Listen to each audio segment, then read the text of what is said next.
Hello dear students, आज हम लोग देखेंगे practice question number 2, how to prepare income and expenditure account. तो चलिए शुरू करते हैं। Prepare income and expenditure account of a literary committee, ये एक ऑर्गेनाइजेशन का नाम है। From the following receipts and payment for the year ended 31 December 2016। आपको इस डेट पर मतलब कि इस साल के लिए मतलब 2015 से लेकर 16, 1 जनवरी 2016 से लेकर 31 दिसंबर 2016 के लिए आपको रिसिप्ट एंड पेमेंट की मदद से इनकम एंड एक्सपेंडिचर अकाउंट बनाना है। Subscription received ₹1100। उसके बाद है next interest on investment ₹380। Income from lectures ₹2320। Rent paid ₹210। Sundry expenses paid ₹100। Advertisement ₹210। Printing ₹125. The committee owns 4% 10 bonds of National Library of ₹1000 each. अब यहाँ पर ये एडजस्टमेंट आएगा। इसमें देखिए 10 बॉन्ड है, 1000 का एक बॉन्ड है। आपको ध्यान रखना है इस एडजस्टमेंट पे, स्पेशली इस एडजस्टमेंट पे 10 बॉन्ड है, 10,000 के हो जाएंगे और उस पर आपको 4% इंटरेस्ट भी कैलकुलेट करना है। तो पॉइंट टू बी नोटेड, ये एक इम्पोर्टेंट एडजस्टमेंट रहेगा। Rent ₹80 and printing expenses ₹95 were outstanding on 31 December 2016। दो अमाउंट यहाँ पर, एक रेंट की और एक प्रिंटिंग एक्सपेंसेस की, यहाँ पर दो अमाउंट ऐसी दी है जो आउटस्टैंडिंग है। इनको आपको ऐड करना है, जैसा कि मैं आपको पिछले प्रॉब्लम में बताया था। तो चलिए सॉल्यूशन स्टार्ट करते हैं। सबसे पहले आप लोगों को ये मैं गलती से यहाँ पे पर्टिकुलर्स लिख लिया है, यहाँ पर होना चाहिए एक्चुअली एक्सपेंडिचर और इस साइड में होना चाहिए था इनकम। ठीक है, income and expenditure account title ऐसा देना पड़ता है, ऑफ लिटरेरी कमेटी, ऑर्गेनाइजेशन का नाम लिखना पड़ता है। फिर बाद में जिस ईयर के लिए बन रहा है उस ईयर को आपको हाईलाइट करना है, for the year ended 31 December 2016। अब ये एक्सपेंडिचर साइड है तो पहले मैं ये साइड नहीं ले रहा हूँ, पहले मैं इनकम साइड ले रहा हूँ। सबसे पहले आएगा सब्सक्रिप्शन रिसीव्ड। तो सब्सक्रिप्शन है 1100। इस प्रॉब्लम में कोई भी एडजस्टमेंट नहीं है, अगर एडजस्टमेंट होता तो मैं इसमें एडजस्टमेंट लेता। बाय सब्सक्रिप्शन, ठीक है, 1100 अमाउंट है। उसके बाद नेक्स्ट देखते हैं कि इंटरेस्ट ऑन इन्वेस्टमेंट कितना है। अब यहाँ पर थोड़ा ध्यान देने वाली बात है कि बाय इंटरेस्ट ऑन इन्वेस्टमेंट कैसे कैलकुलेट करेंगे। मैं आपको बताया था, क्वेश्चन पढ़ रहा था जब, बाय इंटरेस्ट ऑन इन्वेस्टमेंट। यहाँ पर आपको थोड़ा सा वर्किंग नोट बनानी होगी, एक तो आप साइड में कहीं बना लो या पर यहीं पर आप कर सकते हो।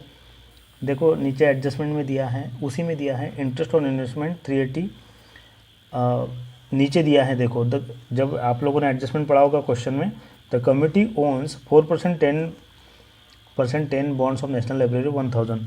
तो 1000 मल्टीप्लाइड बाय 10, इसका अमाउंट हो जाएगा 10,000 और इसका 4% आप जब निकालोगे तो आपको मिल जाएगा, ये आएगा एक्यूरेट मेरे ख्याल से आएगा ये 400। हाँ 400 अमाउंट आएगा। तो 400 आपको लेने हैं, 380 आपको नहीं लेने हैं। 380 प्रॉब्लम में दिया है बट आपको 380 नहीं लेने हैं। उसके बाद देखते हैं नेक्स्ट क्या है। Income from lecture 2320। Income from lecture, ये भी एक इनकम है। इनकम फ्रॉम लेक्चर 2320, ठीक है। उसके बाद नेक्स्ट चीज़ क्या है, इनकम साइड हो चुकी है, अब हमको एक्सपेंसेस साइड लेनी है, ठीक है। तो चलिए एक्सपेंसेस साइड में चलते हैं। एक्सपेंसेस साइड में आप देखोगे नेक्स्ट है रेंट पेड 210, लेकिन रेंट में 80 रुपीज़ का एडजस्टमेंट है। तो यहाँ पे मैं लिखूँगा to rent plus outstanding. Outstanding rent भी मुझे कंसिडर करना है। रेंट की एक्चुअल वैल्यू है 210 और 80 रुपीज़ का, 210 और 80 रुपीज़ का यहाँ पर प्लस करना है आपको, ठीक है। ये कितना हो जाएगा, 210 प्लस 80 290 आपको बाहर लिखना है। बाद में देखना है कि दूसरा एक्सपेंसेस क्या है। सन्ड्री एक्सपेंसेस है 100, एडजस्टमेंट दिया है क्या देखना है आपको। प्रिंटिंग एक्सपेंसेस दिया है, सन्ड्री एक्सपेंसेस नहीं है, बाद में प्रिंटिंग एक्सपेंसेस पर एडजस्टमेंट दिया है। सन्ड्री एक्सपेंसेस का डायरेक्टली अमाउंट लिखो 100 टू सन्ड्री एक्सपेंसेस लिखना है आपको 100 रुपीज़। उसके बाद देखना है आपको नेक्स्ट क्या है। नेक्स्ट है एडवर्टीज़मेंट 210। एडवर्टीज़मेंट का खर्चा आया इनको, एडवर्टीज़मेंट का खर्चा आया 210 मतलब 210 रुपये। उसके बाद नेक्स्ट देखते क्या है, प्रिंटिंग एक्सपेंसेस 125 रुपये, लेकिन यहाँ पर एडजस्टमेंट भी है 95 का। टू प्रिंटिंग एक्सपेंसेस, और यहाँ पर आउटस्टैंडिंग भी है, आउटस्टैंडिंग एक्सपेंस प्रिंटिंग एक्सपेंस। तो एक्चुअल वैल्यू कितनी है 125, एक्चुअल वैल्यू है 125 प्लस 95 आपको ऐड करनी है। तो आपको देखना है कितना वैल्यू होता है। 125 में 5 ऐड कर लो 130 हो जाएगा, 130 में फिर 90 ऐड करो तो ये हो जाएगा 220। आई होप ठीक है। 125 में 5 ऐड करोगे तो 130, 130 और 70 अगर हो जाएगा 200, 220। अब ये आपको देखना है कि भाई एक्सपेंडिचर साइड ज़्यादा आ रही है कि इनकम साइड ज़्यादा आ रही है। तो जल्दी से वर्किंग नोट एक देख लेते हैं और हम लोग सरप्लस या डेफिसिट जो भी है निकाल लेते हैं। अब आप लोगों को टोटल करना है। मैंने वर्किंग नोट बनाया, आप लोग भी ट्राई करना इसका वर्किंग नोट बनाकर देखना कि एक्सपेंसेस साइड कितना आ रहा है और इनकम साइड कितना आ रहा है।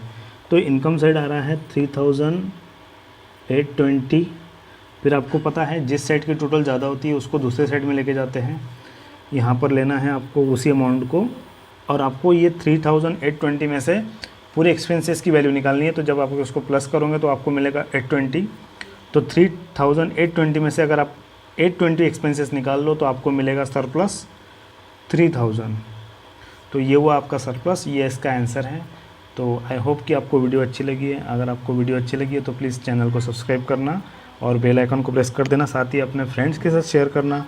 कोई डाउट हो तो कमेंट कर सकते हो, लाइक ज़रूर करना। Thank you.